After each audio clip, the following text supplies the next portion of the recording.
지난 주간엔 참 많은 일들이 있었습니다. 결혼식, 새롭게 가정을 이루는 축복의 시간도 있고, 사랑하는 가족들을 하나님 품에 떠나보내는 많은 장례의 현장도 있었습니다. 저희 교역자들은 또 교역자 수련회를 다녀왔는데, 이번에 큰 맘 먹고 울릉도회를 다녀왔어요. 저도 인생에 처음 가보았는데, 그 울릉도가 우리 복음이 전해진 지 100주년을 기념해서 몇 년 전에 그 선교 기념 센터를 짓고 울릉 동광교회에서 그것을 관리하고 거기 게스트룸이 있습니다. 그래서 많은 또 신앙의 유적이 우리는 잘 모르지만 서려 있는 이곳에 많은 그리스도인들이 와서 좀 한번 살펴볼 수 있는 그런 기회가 되면 좋겠다, 이런 뜻이 있어서 저희가 이번에 방문하였습니다. 감사하게도 하나님 은혜로 또 독도에도 가서 우리 영토의 가장 동쪽 끝단, 정말 괜히 가슴이 뭉클해지고 이렇게 정말 태극기를 반드시 붙잡고 흔들어 봐야 되는 그런 마음으로 또 감격적인 순간도 있었습니다. 그 목사님 이야기를 잠시 이제 들어보는데, 이 100년 넘은 선교의 역사 가운데 많은 복음의 씨앗이 이 울릉도 섬에 뿌려졌다는 거죠. 지금도 포항이나 묵호에서 빠른 배를 타도 3시간이 걸립니다. 굉장히 먼 거리죠. 그런데 이 맥켄지라고 하는 선교사님이 있는데, 이제 호주에서 파송한 선교사님이에요. 이제 호주에서 파송한 선교사님은 우리나라의 경남 지방에 주로 활동을 했습니다. 그런데 이 울릉도라는 우산국이라는 섬 이야기를 어떻게 접하셨는지, 이분이 그 바쁜 한센병자들을 돌보는 사역 중에도 이 사역 중에 5번이나 울릉도를 방문하여서 병자들을 돌보셨다는 거예요.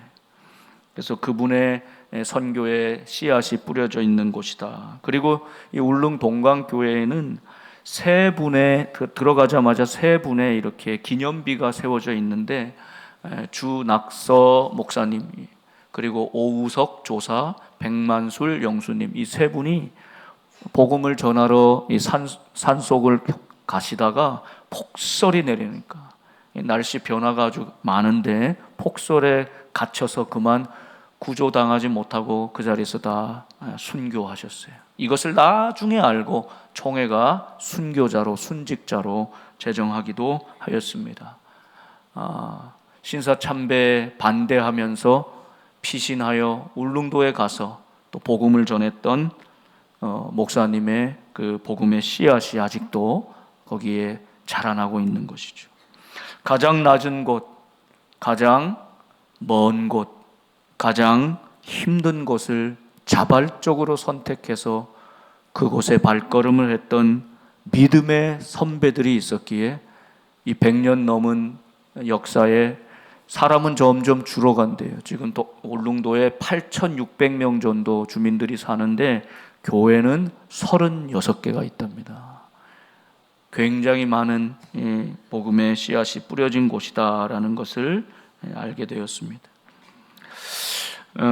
마치 그것을 다녀온 경험이, 사도 바울이 유라굴로 광풍을 만나서 정말 구사일생하고 멜리데 섬에 들어가 다 구조되고, 그곳에서 성령의 역사로 병을 고치고, 그래서 많은 사람들이 하나님의 살아계심을 보았죠. 그래서 환대를 받아서 3개월 동안 겨울을 잘 지나고 다시 로마를 향해서 출항하는 이 과정을 우리가 이렇게 조금이나마 배를 타면서 멀미를 하면서, 바울은 정말 대단하다, 이런 유라굴로 광풍에 비교도 안 되는 것에 힘든데 바울은 그 속에서도 하나님 음성을 듣고 죽어가는 사람들 앞에 당당히 서서 위로의 말씀을 전하고 생명의 말씀을 전할 수 있었던 것이, 이게 얼마나 놀라운 역사인지를 조금이나마 체험할 수 있었습니다. 자, 바울의 일행이 이제 알렉산드리아 배를 타고 그 앞에 뱀머리의 장식이 있었는데, 여러분 그게 디아스구로라고 성경에 나와 있죠. 제우스의 쌍둥이 아들이라는 뜻입니다. 헛된 우상을 뱀머리에 조각하고 새겨 넣은 이 배를 탄 사람들, 이 276명의 사람들이 이제는 유라굴로 광풍을 통과하면서 바울을 통해서 살아계신 하나님이 어떤 분이신지를 다 목격하게 되었습니다. 여러분, 죽다 살아난 체험이 있는 사람의 간증이 가장 강력하죠. 나는 죽을 뻔했다. 나는 이미 죽었다. 그런데 하나님이 나를 살리셨다. 이 경험을 한 사람은 전할 수밖에 없어요. 그리고 그 힘은 능력이 있고 진실한 고백이 되는 것이죠. 이 276명 전원이 정말 죽다 살아나지 않았습니까? 그 속에서 하나님을 만난 겁니다. 제우스의 쌍둥이 아들 뱀머리를 장식한 배를 타고 가던 인생이 하나님을 만나게 된 것입니다. 놀라운 하나님의 역사를 체험하게 된 것입니다. 그들이 드디어 로마에 들어갔습니다. 왜 하나님이 바울을 로마로 인도하셨는가? 오늘 사도행전 28장 마지막 부분에 우리는 이 결론에 도달해서 분명한 이유와 목적을 알 수 있습니다. 자, 오늘 그것이 한 가지 우리가 초점을 맞춰야 될 주제입니다. 로마에 들어간 바울은 어떻게 되었을까요? 무엇을 했을까요? 바울은 비교적 특별 대우를 받았습니다. 쇠사슬에 매여 있긴 하지만, 죄수의 신분이지만 군인 한 사람이 함께 동행해서 따로 있게 허락해 주었죠. 끝에 말씀해 보면 2년 동안이나 집에 머물렀다. 가택 연금의 상태로 조금 비교적 자유로운 상태로 어디 막 다니진 못하지만 다른 죄수와는 구별되게 혜택을 받고 있었다. 왜 그랬을까요? 아마도 이 알렉산드리아 배를 함께 탔던 백부장 율리오, 바울이 어떤 사람인지, 바울의 하나님이 어떤 하나님인지를 가장 잘 알았던 사람이죠.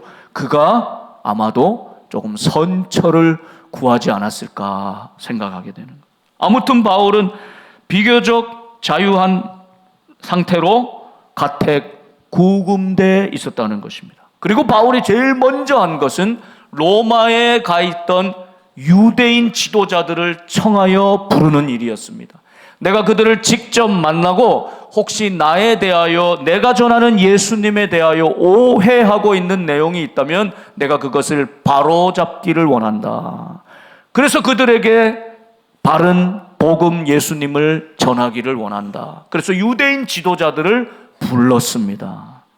그리고 그가 이야기한 것 두 가지가 있어요. 나는 우리 조상들의 관습을 배척한 일이 없습니다. 이것 한 가지. 또 로마인들은 나를 신문했지만 죄목을 발견하지 못해서 석방하려고 했지만 유대인들이 끝까지 반대하여 제가 어쩔 수 없이 가이사에게 상소까지 하게 되었습니다. 내 민족을 고발하려고 하는, 민족을 배신한 사람이 아니라 내가 어쩔 수 없는 선택이었음을 말하고 있는 것이죠. 자, 바울은 그들이 가지고 있는 바울에 대한 오해를 풀기를 원했던 것입니다. 그래서 직접 그들을 청하여 대화하기를 원했던 것이죠. 자, 20절 말씀을 보면 이러므로 너희를 보고 함께 이야기하려고 청하였으니, 그 뒤에 말씀이 중요합니다. 이스라엘의 소망으로 말미암아 내가 이 쇠사슬에 매인 바 되었노라. 여러분, 이스라엘의 소망이 무엇입니까? 지금 이스라엘은 무엇을 간절히 소망하고 기다리고 있습니까? 메시아입니다. 기름 부은 받은 자, 우리의 구원자, 다윗의 자손으로 보내실 하나님이 택하신 하나님의 종. 오랫동안 모세의 율법을 통해 선지서를 통해 이 메시아를 기다려왔던 것입니다. 자, 근데 여러분 보세요. 그 메시아가 누구입니까? 그 메시아는 누구입니까? 예수님이죠. 바울은 메시아 예수 그리스도를 이스라엘의 소망을 이미 만났습니다. 예수님이 그의 인생에 들어와 함께하고 계십니다. 그런데 이 말을 듣는 많은 유대인들은 아직도 이스라엘의 소망, 메시아를 기다리고 있다는 거예요. 아직도 예수 그리스도를 하나님의 아들 메시아로 받아들이지 못하고 있다는 거죠. 그래서 자신의 인생 문 밖에 예수님을 세워두고 있는 것입니다. 여러분, 어찌 보면 아주 단순한 별것 아닌 것 같은 이 차이. 바울은 이스라엘의 소망인 예수 그리스도가 내 안에 계시고, 이 말을 듣는 유대인들은 이스라엘의 소망인 예수 그리스도를 받아들이지 못해 문 밖에 계신 겁니다. 여러분, 이 차이가 얼마나 놀라운 결과를 만들어냅니까?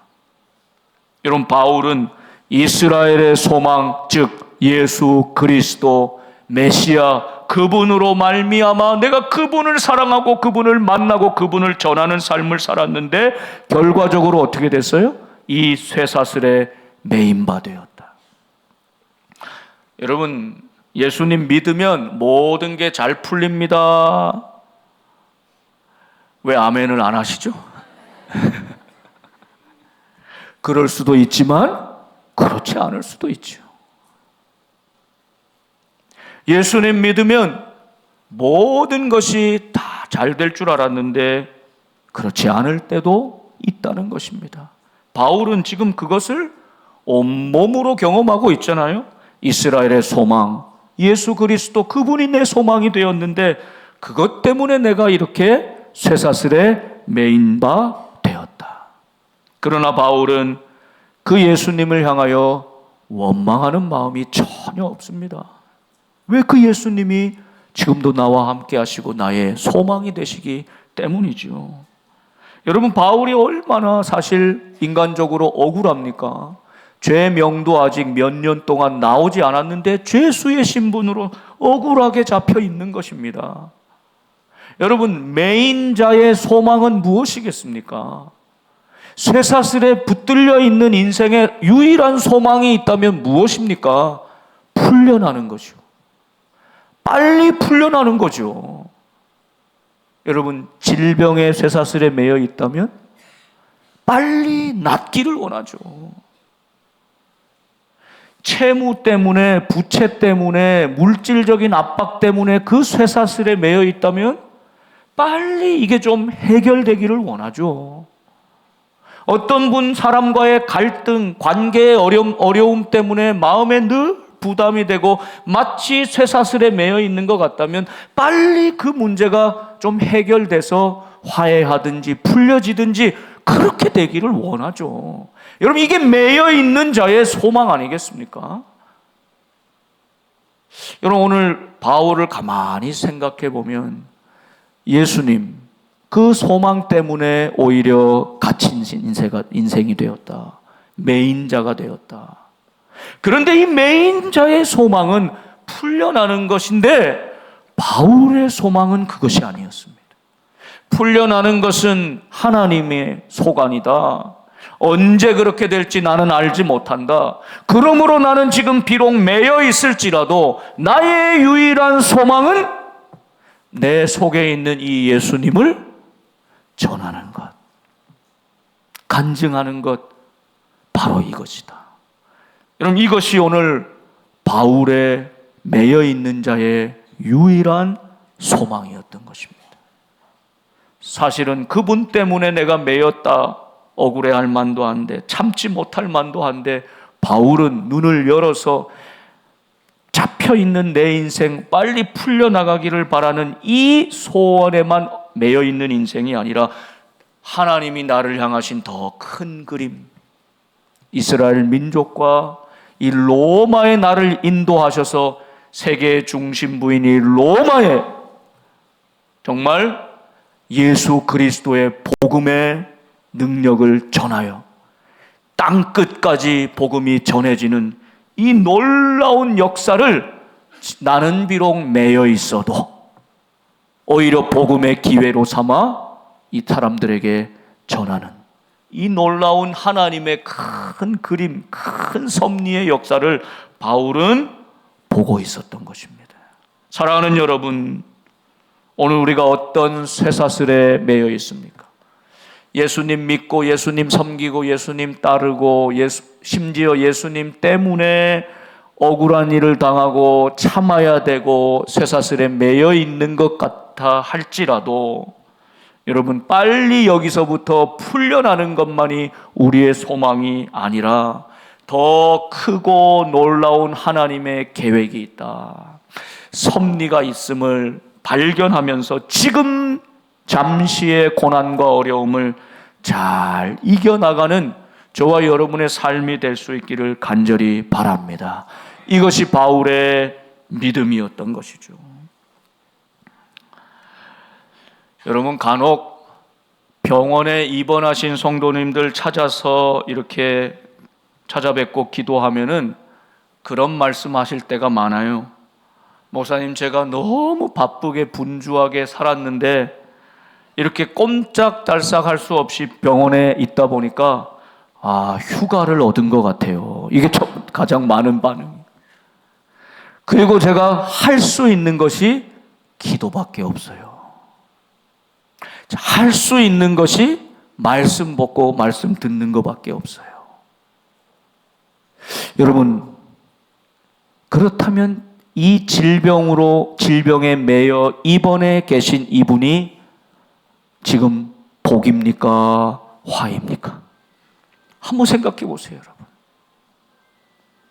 여러분, 우리는 오히려 매여 있지 않아서 자유해서 우리의 이 많은 넘치는 시간, 이 많은 자유, 여러분, 우리가 어디든지 내 마음대로 갈 수 있고 무슨 시간이든지 내 뜻대로 쓸 수 있어서 그래서 우리가 집중하여 하나님 앞에 기도하고 있습니까? 그래서 집중하여 하나님 한 분만을 바라보고 있습니까? 그래서 어느 때보다 하나님만을 찬송하고 있습니까? 하나님께 예배하는 일에 전심전력하고 있습니까? 그렇지 않습니다. 우리의 관심은 너무나 많은 곳으로 흩어져 있습니다. 우리의 관심은 너무나 비본질적인 것에 매여 있습니다. 오히려 바울은 쇠사슬에 매여 있지만 사실은 성령에 매여 있는 것입니다. 그래서 바울은 죄 지을 틈이 없는 거예요, 지금. 오직 꽁꽁 매여서 무엇을 하였다고 합니까? 아침부터 저녁까지 찾아오는 수많은 사람들을 만나서 하나님의 말씀을 강론합니다. 여러분, 23절 하반절을 보세요. 하나님의 그 강론한 말씀의 주제는 무엇입니까? 하나님 나라입니다. 하나님 나라를 증언하고 모세의 율법과 선지자의 말을 가지고 예수에 대하여 권하더라. 사도 바울이 아침부터 저녁까지 갇혀있는 상태로 집중하였던 것은 한 가지, 하나님 나라를 증언하는 것입니다. 그리고 유대인들이 잘 아는 모세의 율법과 선지서의 말씀을 가지고 결국 그 온 말씀이 가리키는 초점은 예수 그리스도이시지요. 이것이 이스라엘의 소망이요, 온 누리의 온 세상의 소망이신 우리 예수 그리스도를 가리키신 말씀입니다. 예수님께 대하여 전하였더라. 사도 바울은 지금 아침부터 저녁까지 쇠사슬에 매여 있는 죄수의 신분이지만 그렇기 때문에 내 마음대로 시간과 마음을 쓸 수 없이 수동적으로 찾아오는 사람만 만나야 되는 이 상황에서 수많은 유대인들이 그를 찾아오는 것입니다. 이후에는 2년 동안이나 여러분 수많은 로마 사람들이 찾아오는 것입니다. 알렉산드리아 배를 타고 동고동락했던, 죽었다가 살았던 그 사람들이 거기 선장도 있고 선주도 있고 백부장도 있고 수많은 다양한 직종과 직업의 사람들이 바울이 어떤 사람인가를 보았거든요. 너 바울을 한번 만나봐야 된다. 바울이 전하는 그 복음, 그 하나님의 나라를 보아야 된다. 그 예수님에 대해서 너 들어봐야 된다. 데리고 온 거예요. 데리고 온 거예요. 바울은 오직 매여 있지만 전심전력해서 아침부터 저녁까지 집중하여 이 하나님 말씀을 증언하고 예수 그리스도를 권하는, 전도하는 삶을 살았다는 것이죠.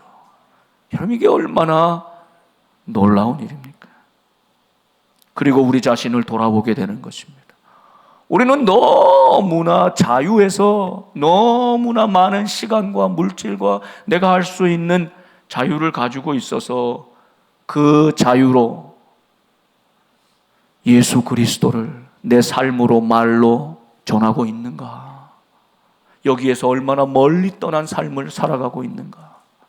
오히려 그 수많은 자유가 예수님께 집중하지 못하게 만드는 걸림돌이 되고 있지는 않은가?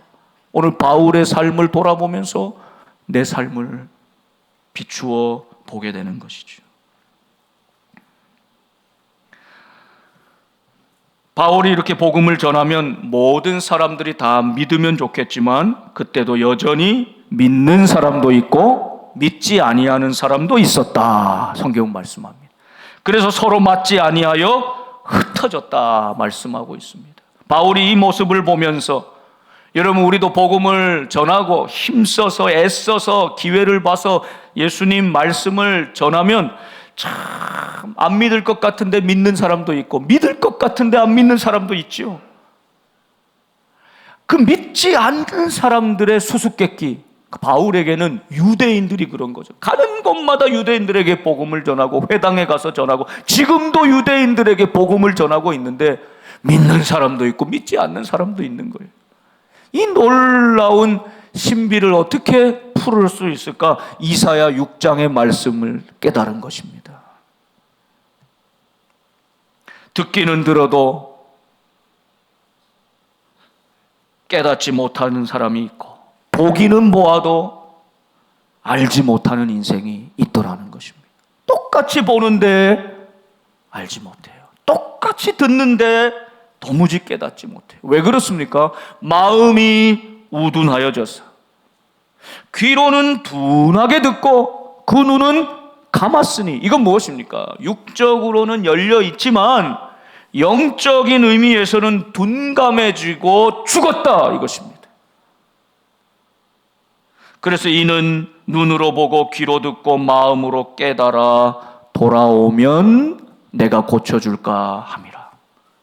여러분, 이것은 뒤집어 보면 하나님은 어떤 분이란 것을 보여주십니까? 누구든지 어떤 인생이든지 하나님이 보여주시는 것을 눈을 열어 보고 하나님이 들려주시는 생명의 말씀을 귀를 열어 들으면 마음에 깨달아 하나님께로 돌아오면 누구든지 고쳐주신다는 뜻입니다. 누구든지 돌아오기만 하면 구원하신다는 뜻입니다. 그런데 여러분, 마음이 우둔하여지면 여러분이 눈과 귀와 마음이 하나로 연결되어 있는 것임을 볼 수 있습니다. 여러분의 눈은 정말 하나님이 보여주시는 것을 보고 계십니까? 세상의 많은 뉴스와 사람들의 모습은 보지만 하나님의 역사는 보지 못하지는 않습니까? 여러분, 우리의 귀는 정말 세상의 많은 잡다한 소리는 듣고 이리저리 휩싸이지만 정말 나를 살리는 세미한 성령님의 음성을 듣고 계십니까? 하나님의 뜻을 보고 하나님의 음성을 듣는다면 우리 마음에 깨달음이 생기는 것이죠. 회개가 일어나는 것이죠. 돌이키는 역사가 있는 것이죠. 아, 이렇게 살아서는 안 되겠다. 하나님께로 돌아가는 역사. 그러면 우리 하나님은 언제나 우리를 받아주시고 고쳐주시는 하나님이십니다. 그러므로 여러분, 볼 수 있도록, 들을 수 있도록, 깨달을 수 있도록, 그래서 하나님께 돌아올 수 있도록 누군가는 보여주고 들려줘야 하는 것이죠. 여러분, 오늘 우리가 이 자리에 나와 있는 것 가만히 더듬어 생각해 보십시오. 모태신앙도 그렇고요, 그 부모님 때로 가보십시오. 최초의 그 누군가가 예수님 사랑을 보여준 겁니다. 예수님의 말씀을 전해준 겁니다. 그게 들리고 그게 보인 거죠. 그래서 마음에 깨달아 하나님께로 돌아온 겁니다. 이것밖에 살 길이 없다고 깨닫고 돌아오게 하신 것입니다. 여러분, 우리는 우리의 입으로 세상을 향해 외쳐야 합니다. 우리 주님을 세상을 향해 외쳐야 합니다. 어떤 분은 너무 교회를 향해서만 외쳐요. 같은 성도들 향해서만 외쳐요. 뭐가 문제고 뭐가 잘못이고 맨날 개혁해야 되고 반성해야 되고, 그런 자성의 목소리도 있어야 합니다. 그러나 우리의 입술은 세상을 향해야 합니다. 이 세상 만방에 하나님 살아계심을 찬양해야 합니다. 이 세상을 향해서 우리 하나님의 선하심을, 우리 예수 그리스도가 누구신가를 들려줘야 합니다. 세상에 나가서는 벙어리요, 교회에서는 입을 열어 핏값으로 산 형제를 비난하고 비방하고, 여러분, 이것은 무언가 잘못된 것이죠. 세상을 향해 외치는 입, 세상을 향해 주의 사랑을 보여주는 우리의 삶이 되어야 할 줄 믿습니다. 바울의 이 마지막 사도행전 28장의 모습을 통해 하나님은 오늘 우리에게 말씀하고 계신 겁니다. 사도행전 29장을 써내려가는 사랑하는 복된 교우들아, 쇠사슬에 매여 있구나.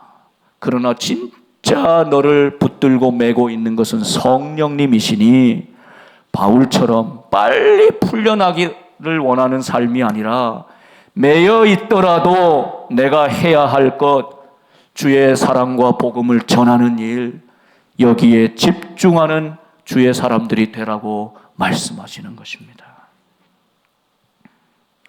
울릉도 섬을 떠나면서 또 그 땅에 뿌려진 씨앗, 여러분 혹시 이일선 목사님이란 분 이야기, 성함을 들어본 적이 있습니까? 한경직 목사님은 다 아시는데 이 이일선 목사님은 사실 잘 모르는 분이죠. 이분은 참 특이한 인생의 경력을 가지고 있습니다. 1945년도 장로교가 분열될 당시에 자신이 개척해서 세운, 지금은 우리 교단이죠, 약수동에 있는 신일교회, 이 교회에 세워서 개척하여 담임을 하였는데 어느 교단에도 소속되지 않고 27년간 중립을 지켰습니다. 여러분, 이건 쉬운 일이 아닙니다. 그러면 이쪽에서도 욕먹고 저쪽에서도 비난받는 일이죠. 그리고 그는 젊었을 때 항상 알버트 슈바이처 박사, 의사요 목사였던 그 슈바이처의 삶을 동경해서 그는 목사로 살다가 서울 의대에 들어가 의사가 나중에 됩니다. 대단한 분이죠, 사실. 그리고는 한참 때에 심호하던 교회를 사임하고 아프리카로 들어가 실제로 저 슈바이처 박사를 만나서 3개월 동안이나 함께 동역합니다.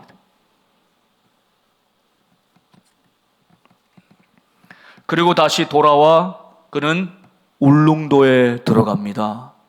그리고 18년 동안이나 울릉도에서 목사로, 의사로, 사회사업가로 활동을 합니다.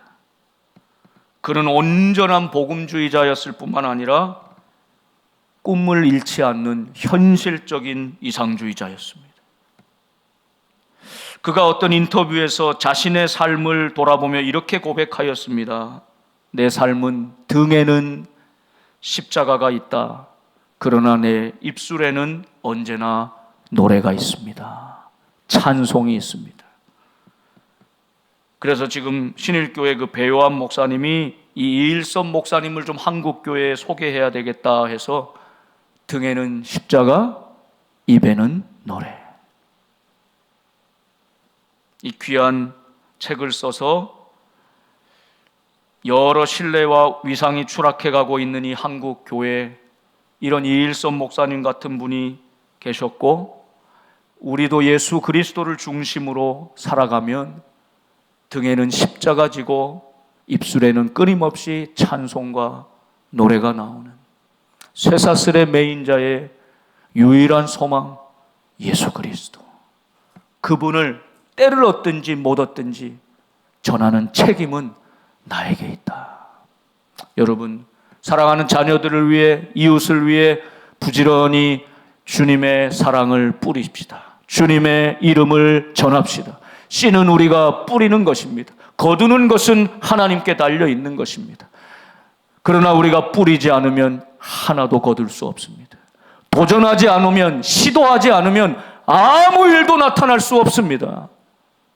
그러나 뿌리면 2배를 거두든지 하나도 거두지 못하든지 간에 심는 자리에는 반드시 열매가 있습니다. 언젠간 반드시 열매가 있다는 사실을 기억하시며, 여러분, 오늘 우리의 삶의 등에는 십자가, 입에는 찬송하며 주님을 따라가는 저와 여러분 되시기를 주님의 이름으로 축원합니다. 기도하겠습니다.